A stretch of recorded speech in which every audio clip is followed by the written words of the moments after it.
glands are a group of exocrine glands secreting saliva.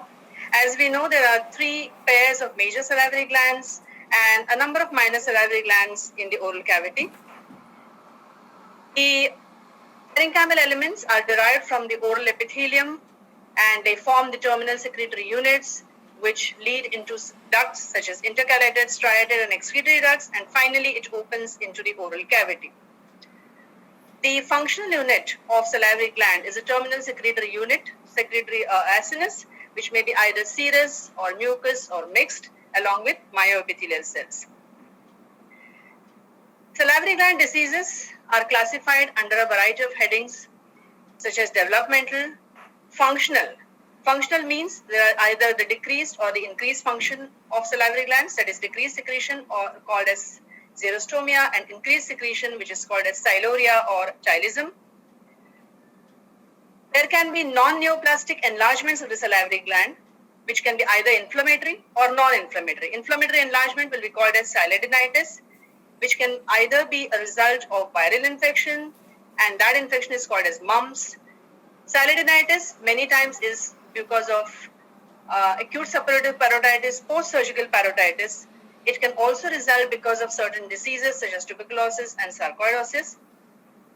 Non-inflammatory salivary gland enlargement is known as silidinosis, and that can be due to a variety of causes such as obesity, malnutrition, diabetes, etc.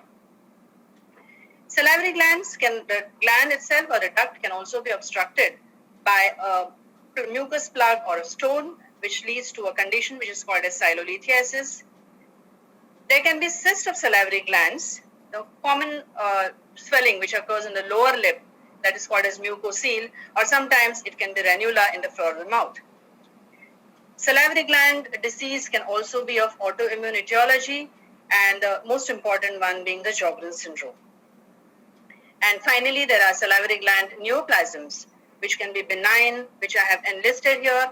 There are a number of benign salivary gland neoplasms, but ones which are really, they have specific histopathological features are the pleomorphic adenoma and the Warthin's tumor. Malignant salivary gland tumors are also quite bewildering. Many times the diagnosis is not possible without the use of some advanced technology. But some of the malignant neoplasms do have certain specific histological features, namely the mucoepidermoid carcinoma and the adenoid cystic carcinoma. So after seeing this classification, I'll be discussing briefly only certain entities from this entire classification of salivary glands. Start with xerostomia. It's a functional disorder of the salivary gland. It is not a disease, but a symptom of certain diseases. It's a subjective sensation of dry mouth. Xerostomia can result from some temporary causes or from some permanent causes. Temporary causes can be anxiety or depression. Xerostomia can also be there because of blockage of the duct, especially submandibular duct, because of the formation of a duct calculus. It can result from silidinitis, namely the mumps and the postoperative parotitis. Certain drugs can also result in xerostomia. They are the anticholinergic drugs, namely the belladonna alkaloids. Some pre-anesthetic medications, especially atropine, also can cause xerostomia. One of the important endocrinal disorder leading to xerostomia is diabetes mellitus. Many times, patients with diabetes complain of dry mouth as an early clinical symptom. Permanent xerostomia can result from Sjogren's syndrome or from radiotherapy, which is given for the treatment of head and neck tumors. Due to xerostomia, the saliva appears foamy and ropey, mucosa is dry with burning sensation. There is increased incidence of oral candidiasis and dental caries, especially cervical and root caries. Mumps or epidemic parotitis is one of the non-neoplastic enlargement of the salivary gland. This is an acute contagious viral infection characterized by unilateral or bilateral swelling of parotid gland caused by a paramyxovirus, which is an RNA virus. As we all know, mumps is a disease of childhood, but when it affects the adults, it can lead to complications. There's a greater tendency for complications to develop. A child with mumps presents with moderate fever, headache, chills, and pain below the ear. There is a firm, rubbery, or elastic swelling of salivary glands, frequently elevating the ear. And the oral finding is that the papilla at the opening of the parotid duct, that is the Stenson's duct, on the buccal mucosa is puffy and reddened. As you can see, here there is an enlargement in this child of the parotid, in the parotid region. And as I have already shown you that the incubation period is 14 to 18 days. So, the child may be symptomless before that and definitely can spread the infection in the school setting because it's a very contagious disease. Coming to the cyst of salivary glands, mucocele, a common cyst of the salivary gland, the common lesion being the one which is shown on the left-hand side picture, that is the mucus extravasation cyst. This particular lesion almost always occurs on the lower lip. As you can see in the picture, it's a bluish fluctuant swelling. A little rarer variety is the mucus retention cyst, which is usually seen in the floor of the mouth or ventral surface of the tongue. So mucocele, these two histopathological types, the mucus extravasation and the mucus retention cyst. The mucus extravasation cyst is due to traumatic severance of salivary gland duct, such as produced by biting the lip whenever there is a sharp opposing canine and suddenly during eating or chewing, the patient bites and gets fluctuant swelling on the lower lip. It can also result due to iatrogenic cause by pinching the lip by extraction forceps.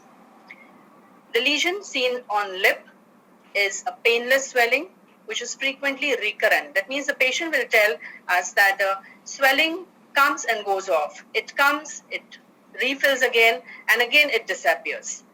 Superficial lesions are blue and fluctuant. Deep lesions are firm and they have the color of the normal mucosa. Now, since there is a traumatic severance of the salivary gland duct, there is a mucus pooling, which is getting encircled by the connective tissue. And therefore, the important point to remember is that mucus extravasation cyst is a pseudocyst. It lacks epithelial lining. The mucus gets surrounded only by the granulation tissue. As opposed to that, we have a mucus retention cyst, which is a true cyst having an epithelial lining.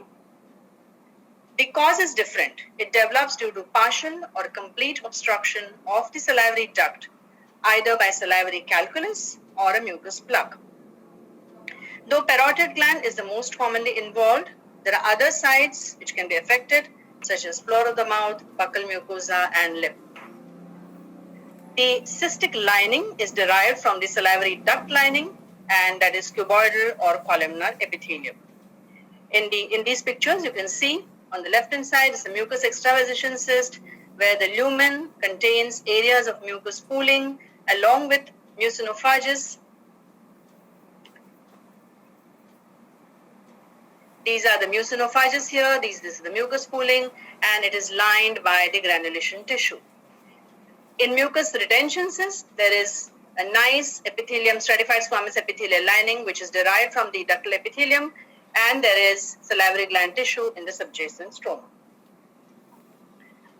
An obstructive lesion of salivary glands, silolithiasis, that can be formed due to deposition of calcium salts around a central nidus, which may be mucin or desquamated epithelial cells or bacteria or foreign bodies. So all that forms a stone in the salivary duct or the gland.